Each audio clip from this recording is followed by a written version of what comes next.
Hello friends.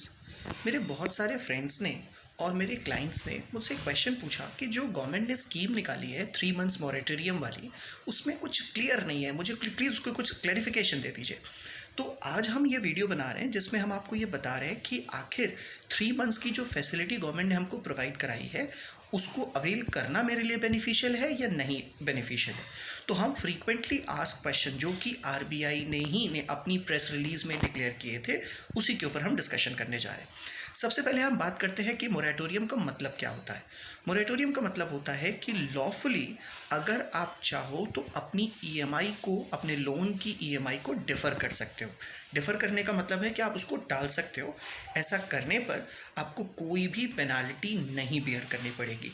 But हाँ, आपको ये अश्योर करना पड़ेगा कि जो भी इंटरेस्ट रेट आपकी लोन में लगता है वो आपकी ईएमआई में ऐड होता रहेगा, आपकी प्रिंसिपल अमाउंट में वो ऐड हो जाएगा।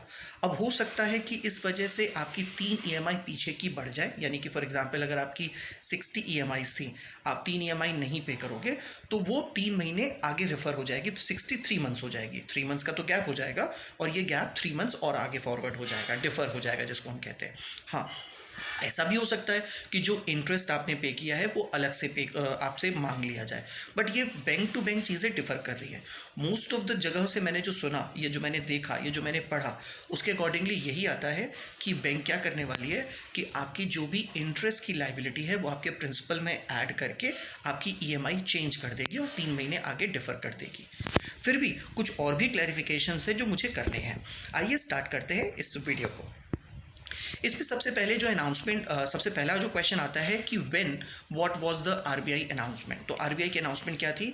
The RBI announcement a 3 months moratorium on all 3 loans, all term loans outstanding as on 1 March 2020 as well on working capital facility. यानी कि बैंक ने आपको ये फैसिलिटी दी है कि जो भी 3 महीने की ईएमआई है, आप उसको जो भी लोन हो, वो लोन का कोई भी कैटेगरी हो, उसको आप डिफ़र कर सकते हो, उसको आप टाल सकते हो। नेक्स्ट पॉइंट आता था, why has RBI announced a relief package. मुझे नहीं लगता कि ये बात आपको बताने की ज़रूरत है कि ऐसा क्यों किया गया। इसका रीज़न है कोविड-19 की वजह से आपको ये परमिशन दी गई है कि आप 3 महीने की अपनी ईएमआईज़ को टाल सकते हो। नेक्स्ट, थर्ड पॉइंट आता है, which are the facilities eligible for availing the benefit under RBI कोविड-19 regularity package and whether the facility is extended across the board of all the borrowers. The answer is yes. ये सारे तरीके के loan के ऊपर applicable है। हाँ, अगर आप ये आपके पास कैश क्रेडिट की फैसिलिटी यानी कि ओवरड्राफ्ट की फैसिलिटी है तो उसमें भी ये फैसिलिटी अवेलेबल है, क्योंकि आपको उसमें क्या मिलता था, आपकी उसमें कोई ईएमआई नहीं होती थी। आप जितने अमाउंट का लोन लेते थे उसके ऊपर आपको इंटरेस्ट पे करना पड़ता था। तो जैसे नॉर्मल लोन में इंटरेस्ट ऐड हो रहा है, वैसे ही ओवरड्राफ्ट की फैसिलिटी में भी इंटरेस्ट ऐड होता रहेगा। बस इसमें आपको एक फैसिलिटी है कि 90 डेज तक आपसे कभी भी बैंक डिमांड नहीं करेगा, क्योंकि आपको पता है कि नॉर्मली क्या होता है कि ईएमआई रिमाइंडर मैसेजेस हमको मिलते रहते हैं। तो इसको देख करके आप परेशान मत होइए। ये पूरी तरीके से आपको चॉइस दी गई है कि आप चाहो तो पे करो, आप चाहो तो उसको डिफ़र कर दो। तो इसकी वजह से आपको कोई भी पेनाल्टी नहीं बियर करनी पड़ेगी, ऐसा बैंक ने क्लियर कर दिया, ऐसा आरबीआई ने क्लियर कर दिया है। Is rescheduling of payment applicable for all kind of term loans? It is applicable for all terms loan in all the segments, irrespective of the segment and the tenure of the term loan। यानी कि हर तरीके के loan segment में ये rule applicable होगा।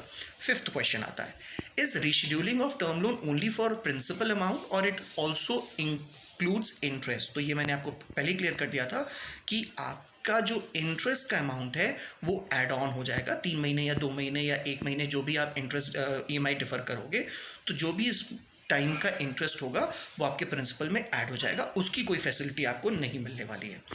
What happens if the extended tenure of term loan goes beyond the maximum period stipulated for a product or as stipulated in the term policy? होता क्या है कि जब आप लोन लेते हो तो लोन की एक मैक्सिमम पीरियड होती है कि हाँ, पर्सनल लोन लोगे तो 60 मंथ से ज़्यादा नहीं मिल सकता, या अगर आप कार लोन लोगे तो 10 ईयर्स से ज़्यादा नहीं हो सकता, दैट इज़ 120 मंथ्स का मैक्सिमम हो सकता है। तो ये आपकी एलिजिबिलिटी के ऊपर डिपेंड करता है।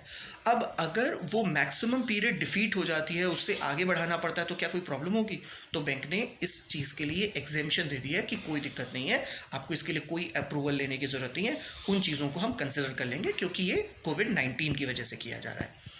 What will be the treatment of interest on the working capital facility? भाई वर्किंग कैपिटल जैसे ओडी वगैरह में क्या होता था? भाई सिंपल सी तरीका है कि जितने दिन का आपका लोन ईएमआई पेंडिंग होगी उतने दिन का इंटरेस्ट हम आपसे चार्ज करेंगे, मंथली बेसिस पे, डेली बेसिस पे, जैसे चार्ज होता था।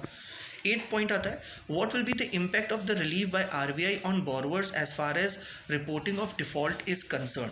अब एक बहुत बड़ा क्वेश्चन है कि अगर हम ईएमआई नहीं पे करेंगे तो क्या इससे मेरा सिबिल स्कोर इफेक्ट करेगा? आंसर इज नो, हमारा सिबिल स्कोर बिल्कुल इफेक्ट नहीं करेगा। बहुत अच्छे से समझेगा मेरी बात।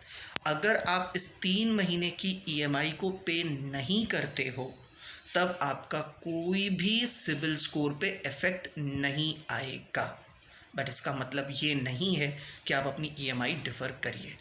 अगर आप सक्षम हैं, अगर आपके पास ऐसी कोई फाइनेंशियल क्राइसिस नहीं है, तो मैं आपसे सजेस्ट करूंगा कि 3 महीने डिफ़र करने से कोई एक्स्ट्रा बेनिफिट नहीं मिलने वाला है, उसके यहाँ पे आपको इंटरेस्ट देना ही पड़ेगा। इट्स बेटर कि आप लोन की ईएमआई पे कर दीजिए अगर आपके पास पैसों की कोई प्रॉब्लम नहीं है तो।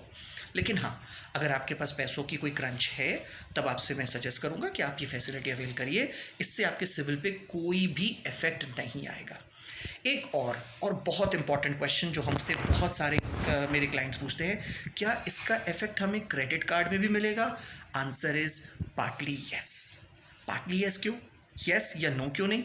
मेरी बात को समझेगा कि अगर आप क्रेडिट कार्ड की फैसिलिटी अवेल करते हो तो क्रेडिट कार्ड आपको लोन देता है, एक तरीके का लोन होता है जो 50 डेज़ के लिए दिया जाता है, और उसकी ड्यू डेट पे आपको मिनिमम अमाउंट उसका पे करना पड़ेगा। आपको पता होगा जो लोग क्रेडिट कार्ड यूज़ कर रहे हैं उनके पास जब बिल आता है तो उसमें एक मिनिमम अमाउंट लिखा रहता है।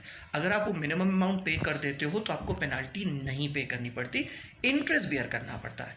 वही चीज़ इसमें भी एप्लीकेबल है, यानी कि अगर आपने क्रेडिट कार्ड को यूज़ किया है तो आपको मिनिमम पेमेंट पे करना पड़ेगा। इसके अलावा मिनिमम पे करने से आपको कोई पेनाल्टी नहीं लगेगी, बस जो इंटरेस्ट लगता था वो इंटरेस्ट लगेगा, बट उसकी वजह से आपके सिविल स्कोर पे कोई इफेक्ट नहीं आएगा। लेकिन एक और प्रॉब्लम है कि क्रेडिट कार्ड में जो इंटरेस्ट लगता था वो 2% और 3% पर मंथ के बेसिस पे लगता था। तो मेरे को ऐसा लगता है, मैं अपने क्लाइंट्स को, मैं अपने सारे जानने वालों को ये सजेस्ट करता हूँ कि हो सके तो या तो पहले आप क्रेडिट कार्ड को यूज़ ही ना करो 3-4 महीने तक, लेकिन अगर आप यूज़ कर भी रहे हो तो उसकी प्रॉपरली पेमेंट कर दो। क्यों? क्योंकि 2 से 3% का ब्याज बहुत ज़्यादा होता है, ये मेरे हिसाब से बिल्कुल भी सही नहीं होगा।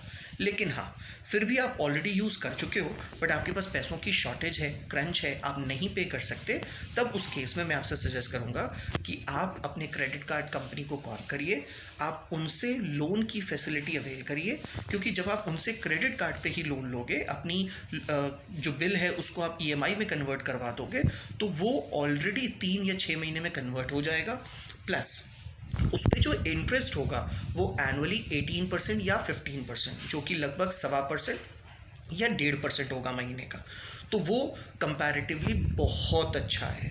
तो मैं आपसे सजेस्ट करूँगा कि आप वैसी ही फैसिलिटी लीजिए। जो मैंने आपको क्रेडिट कार्ड की बात कही थी तो वो क्वेश्चन नंबर 11 है जो हम लोगों ने डिस्कस कर लिया। इसके अलावा भी कोई डाउट हो तो बेहिचक आप हमारे पास कॉन्टैक्ट कर सकते हो। Thank you and have a nice day.